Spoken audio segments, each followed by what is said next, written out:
It's always possible for us to be misunderstanding a passage and taking it out of context. And so John 14:6, I am the way, the truth, and the life. No one comes to the Father but through me. Gee, that seems to be pretty straightforward in its meaning, but maybe we're misunderstanding it. I'm always open to that possibility. But I know what was going on in John 14. And I know the discussion that led up to that comment. And not only do I know that, I know the past history of Jesus' teachings related to this issue, and I know the multiple references to this same issue that those who he personally trained to follow after him made regarding it. And they are consistent throughout. There is never a suggestion in Jesus' teaching or in the other apostles' teaching that all the religions are basically the same and it doesn't matter which one you follow. Quite the contrary. Well, Christianity may be a small minority compared to all the religions of the world, but every religion of the world is a small minority compared to all the other religions of the world. And I don't know what being small has to do with the question or not. The question isn't whether you have a lot of people in your club or on your team or believe the same way that you do or not. The question of truth is not measured by counting heads. It's by looking at the ideas themselves and see whether they hold water. I don't know why it would be odd for there to be a way to God, which excludes other ways. The irony of the whole thing is that virtually everybody in the discussion who believes in God and some kind of religious enterprise believes that there is one way to God. It's just a different way. Now, the way they characterize is the right way to God may be broad in the sense that it allows other religions to participate in the enterprise, but they might be saying, well, it's not any particular view of God or belief system like Christianity or Judaism or Islam that God really cares about. It's really good works, doing the best you can under the circumstances, or sincerity, or something like that. Notice the proposition is not to offer multiple ways to God, but just to offer an alternate way. The truth is, there's nothing unusual at all about suggesting a way to God. Everybody seems to do it. They just suggest a different way than what Christians suggest. The real question is, which is the right way, and how can you know it? Because we got the cart before the horse. We've got the tail wagging the dog. God would never judge anyone on a standard they were unaware of. And therefore, nobody goes to hell simply because of an accident of geography or history. In other words, nobody goes to hell simply because they didn't believe in Jesus. There's a different standard at play here, and this is the argument that Paul gives in the book of Romans. That book is a response in part to this very question, at least the first couple of chapters.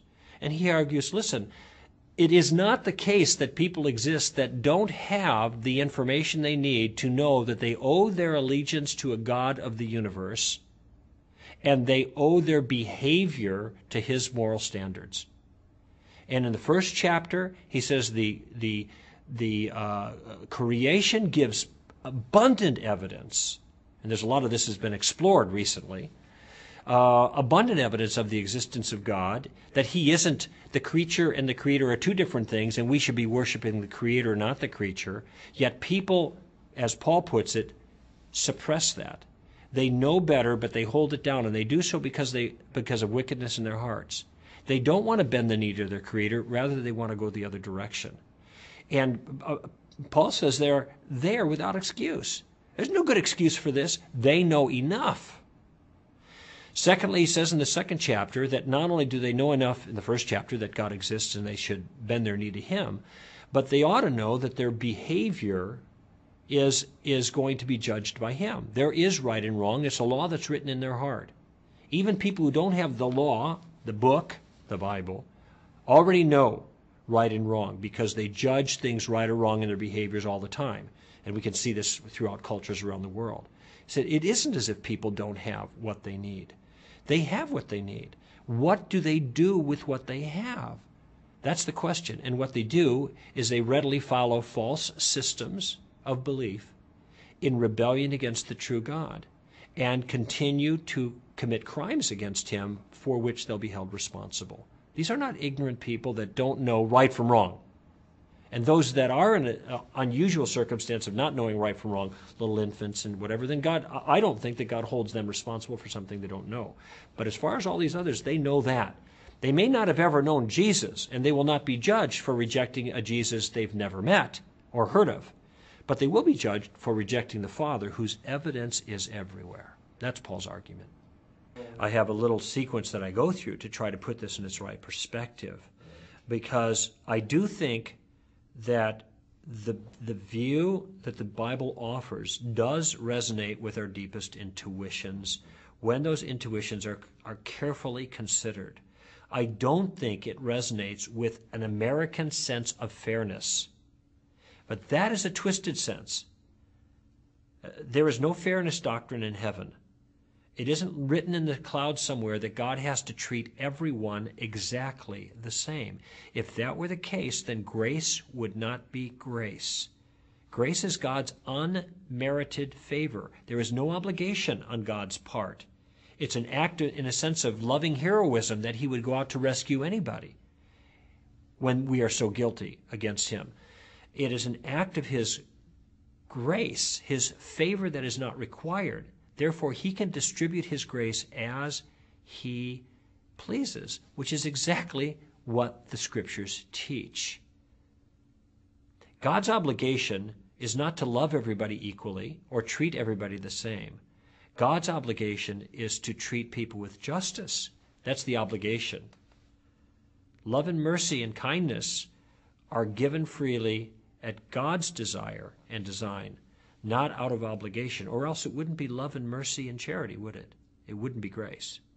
Well, it certainly can't be just if this is the whole story. And this is part of the reason that people like C.S. Lewis were convinced that there was a heaven, because he saw certain appetites that we have in this life that were not fulfilled. We have an appetite for justice, for example. We see that kind of thing. We say, justice is not being done here. Now, he observed, and I think this is a fair observation and quite an interesting argument. It's called the argument from desire. He says we have a desire for justice to be fulfilled. All desires have, at least in principle, satisfactions for that desire. We have hunger, there's food. We have thirst, there's water. Well, we have a hunger and thirst for justice, but there is no justice here. There must be, in principle, be a place where justice is satisfied perfectly. It's not in this life. Therefore, there must be an afterlife where this can be accomplished. That may not be compelling to some people, but it's an interesting argument. And I think it plays on our side, because people object, well, how could this be right and just, whatever? And my response is, the game isn't over yet. Let's just see this thing play out, because if the Christian view of the world, the biblical view of the world, is correct, then God's going to have the last word on this, and all of the accounts are going to be balanced. And this is the statement there that we read about in Revelation chapter 20. That's what goes on there. But keep in mind, when God does do that, that's the end of the show. As Lewis said, when the author walks on the stage, the play is over. And I've often asked, gee, if God were to come and deal in justice with all wrongdoers tonight at midnight, where would you and I be at 12:01? You see, our hands are on the smoking gun. We're the ones who are responsible for much of the evil individually. We're guilty people now. And God has delayed that action for a good reason. And we read about it in 2 Peter chapter 3, because he doesn't desire any to perish, but all to come to repentance. He's not slow with regards to these things, Peter says. He's long-suffering. He's patient. He's giving people the opportunity, instead of receiving justice for their actions, to have the opportunity for mercy. Now, that offer of mercy will not be extended forever. There's going to come a time when he says enough, and then he's going to deal with it, and then true justice will be done perfectly. But this is not what we want, really. We don't want justice. We want mercy. And for now, mercy is what's being extended. And this is why you see the continuation of evil.